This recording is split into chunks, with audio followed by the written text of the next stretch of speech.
Olá, eu sou o Thales Rogério, professor de História aqui do canal, e no nosso vídeo de hoje nós vamos fazer um resumo sobre a Revolução Socialista na Rússia. Nós vamos começar falando sobre como que foi a saída da Rússia da Primeira Guerra Mundial, como que estava a situação política, econômica e social russa, a queda do czar e nós finalizaremos falando sobre o início da revolução promovida pelos bolcheviques e mencheviques. Quero te convidar a ficar comigo até o final desse vídeo, se inscrever no canal caso ainda não seja inscrito, compartilhar esse vídeo, deixar o seu like ou algum comentário da sua dúvida que eu vou voltando aí, sanando um pouco dessas dúvidas. Vamos ao nosso tema? Enquanto as principais potências da Europa ainda estavam na guerra, a Rússia deixava o conflito assinando um tratado de paz com a Alemanha. Internamente, a situação não era tão agradável, pois o país estava abalado pelos efeitos do conflito mundial e em 1917, por volta de 5,5 milhões de soldados russos estavam mortos, feridos, desaparecidos e muitos deles prisioneiros. Nesse período, o país era alvo de muitas manifestações populares que contaram com a participação de operários e camponeses. Pouco depois da retirada dos russos do conflito, veio então a Revolução. Em 1917, revolucionários socialistas, liderados pelas propostas de Lenin, Trotsky e Stalin, tomaram o poder e iniciaram a construção de um Estado baseado em doutrinas marxistas. A Revolução Russa foi um dos acontecimentos mais marcantes do século XX. Produziu importantes transformações num país de vasta expansão territorial, cuja população era predominantemente agrária. A sua influência teve um alcance mundial que resulta, entre várias outras medidas, na criação de partidos socialistas em vários outros países. A República Socialista, estabelecida na Rússia e Ucrânia, e vários outros países denominados pelo poder do czar, deram origem, em 1922, à União das Repúblicas Socialistas Soviéticas. Às vésperas da Revolução, a população russa, que estava aí concentrada em um pouco mais de 160 milhões de pessoas, eram governadas pelo poder do czar, que era um monarca absoluto, que detinha o poder pleno político e da Igreja Ortodoxa Russa. A burocracia civil da nobreza proprietária de terras também apoiava os poderes plenos do czar. Apenas duas estruturas podiam, com muitas limitações, contestar o poder autoritário do czar, que eram as assembleias distritais e provinciais e as municipais, instituídas nas últimas décadas aí do século XIX. O mosaico de povos que viviam sob o domínio de um estado predominantemente agrário, que era por volta de 85% da população, residiam ainda no campo, isso no final do século XIX. A economia baseava-se na agricultura. A parcela de terra pertencente à nobreza e à igreja produzia um acúmulo de riqueza e plenos poderes à monarquia. A parcela mais numerosa da sociedade russa era formada por camponeses que se organizavam em pequenas aldeias. A vida no campo era absolutamente precária, a produtividade continua baixa, a maioria dos trabalhadores não possuíam lotes suficientes para produzir a sua sobrevivência e até 1861, grande parte dos trabalhadores agrícolas eram feitas por servos camponeses pobres a serviço da nobreza. Parte da sociedade russa, a servidão representava um desenvolvimento econômico e social do país. A abolição foi uma das realizações do czar Alexandre II, que ainda atribuiu terras nas mãos aí da maioria da população, mas isso ainda era insuficiente. Durante seu governo, ele empreendeu uma série de outras formas visando modernizar a industrialização no país.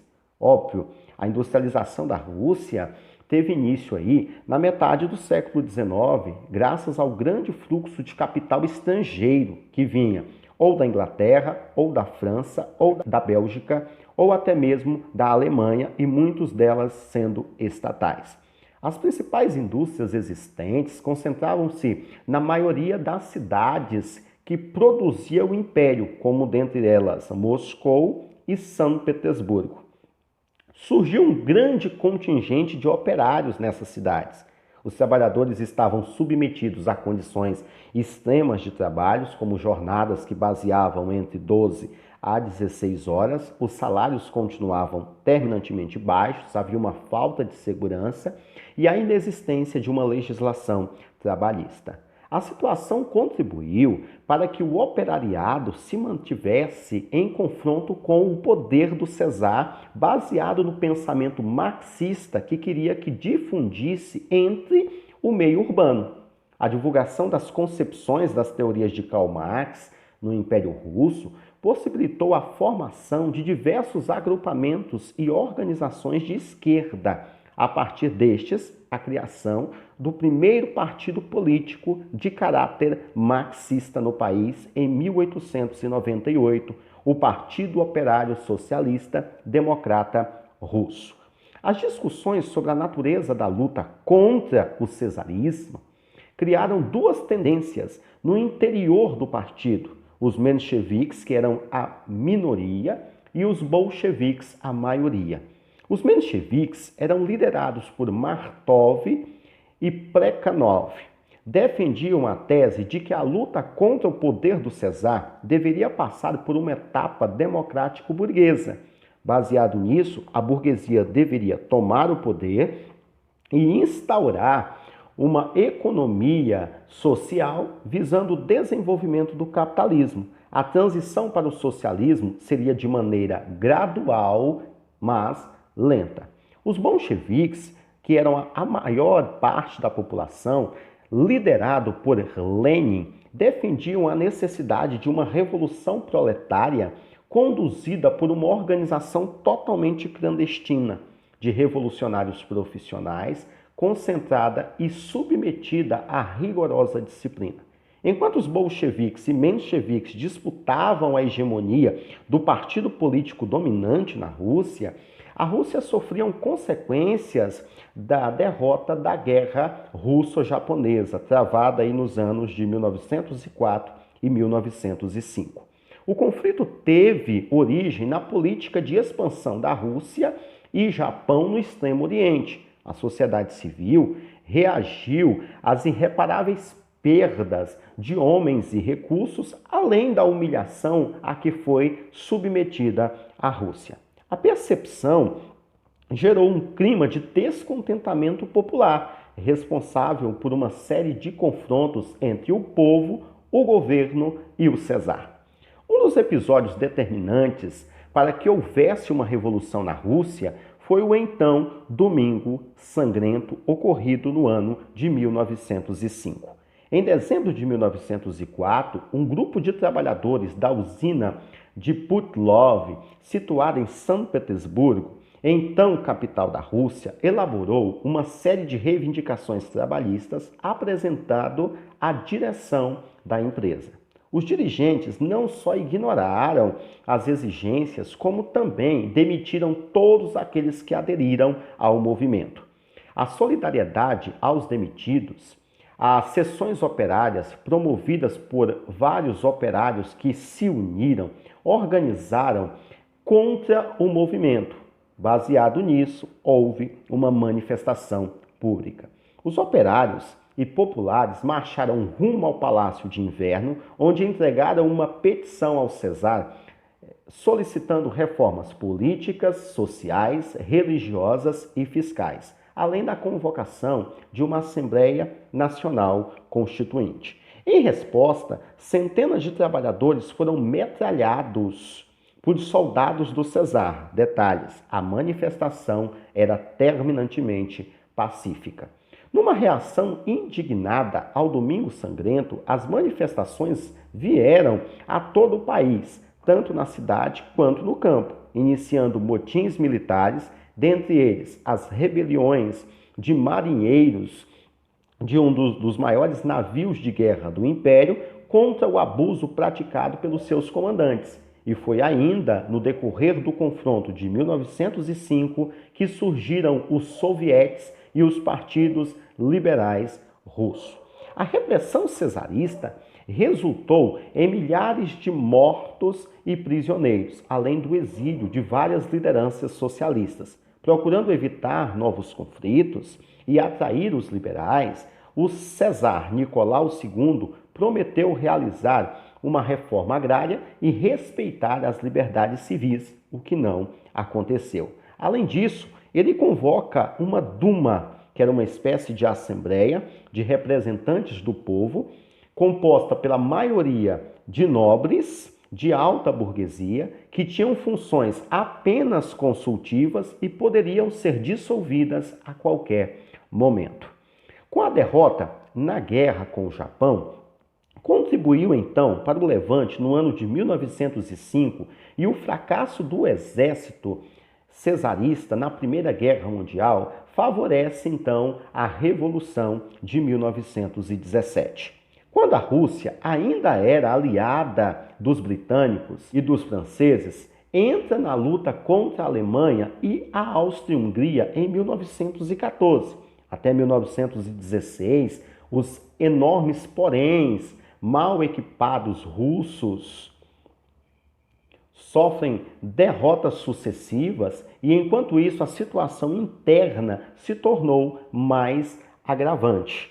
Diante disso, nós temos aí na situação russa uma inflação desenfreada, desemprego, falta de alimento, enfraquecimento dos laços sociais, que foram alguns dos ingredientes que contribuíram para que populares entrassem em guerra contra o governo cesarista. O clima aí de alta efervescência revolucionária tomou conta da sociedade. Manifestações espontâneas na rua, greves operárias, insubordinação dos soldados contra o comando militar, culminaram então na Revolução de Fevereiro, que derruba o regime cesarista. Até 1917, os russos utilizavam o calendário juliano, que era atrasado em 13 dias, em relação ao calendário gregoriano ocidental, para que a Revolução de Fevereiro ocorresse em março pelo calendário do Ocidente. No dia 23 de fevereiro, que acaba sendo o dia 8 de março no calendário gregoriano, uma passeata em comemoração ao Dia Internacional da Mulher chama os operários para a greve. Em vários pontos da capital, milhares de manifestantes saíram às ruas. No dia 26 de fevereiro, uma multidão se dirigiu à Duna cantando hinos revolucionários e bradando o slogan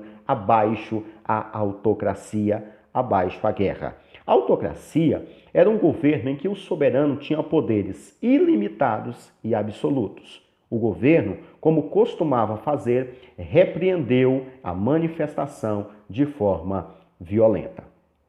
Os grupamentos revolucionários bolcheviques e mencheviques, socialistas revolucionários e anarquistas, intensificaram as suas reivindicações. Nesse contexto, o presidente da Duma suplicou inutilmente ao czar que entendesse as reivindicações populares e formasse um novo governo. Nicolau II, então, ordenou que os soldados atirassem nos manifestantes, mas os oficiais negaram-se e uniram a multidão. No dia 27, os soldados e operários ocuparam o Palácio de Inverno, sede do governo russo, e em poucas horas a capital do império caiu nas mãos dos revolucionários. A partir de São Petersburgo, a revolução se propagou em toda a Rússia. As autoridades imperiais foram exoneradas e seus cargos substituídos por elementos nomeados pelos soviéticos. Com isso, a maioria dos novos dirigentes eram mencheviques. A participação dos bolcheviques no movimento tinha sido limitada, atingindo apenas o operariado da capital de Moscou. No dia 2 de março de 1917, um acordo entre a Duma e o Soviete de Petrogrado e a nova denominação São Petersburgo permitiu a formação de um governo provisório de maioria liberal. Como chefe do governo, foi nomeado o príncipe Georgy Lvov, político tradicional e rico proprietário de terras. Seus ministros pertenciam a diversas facções do governo. Esse foi mais um resumo da nossa introdução aí à Revolução Socialista na Rússia. Quero agradecer a presença de todos. Até a próxima aula.